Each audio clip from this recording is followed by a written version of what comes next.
ama pa hi Philip thang agetin isopi ho zo ho hin chule golhang na lai hin sapai pang chu achi ding pha na khang lai chan khom pi ho to hoin sunga pathin thul la ki man khom ding ti hi alungel hung hi ya chu chicken go na chu ke thu sei dinga iko ke hin ka chanu ning ching them hi ka puya ka chi hin eba hen kitil khom ka sain sapai kim khat hin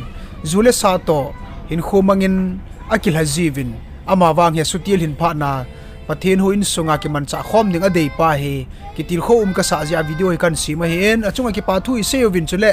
kalangol pi khat jonga hin lai sa khom pi nom jingin kaina yong hongin tin la ka sa khom jil hanin tunin huin sunga ki man cha na wa ama chi ding hi ta sutil hin a chi ding hi ta zia ka ki man cha nau kin go na chu ama ta ina sa na chu le ning ching themi na sa na la jong ana ven lai ding in ka hin ti movie ama an kasa hian leng ngai lam ya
Oh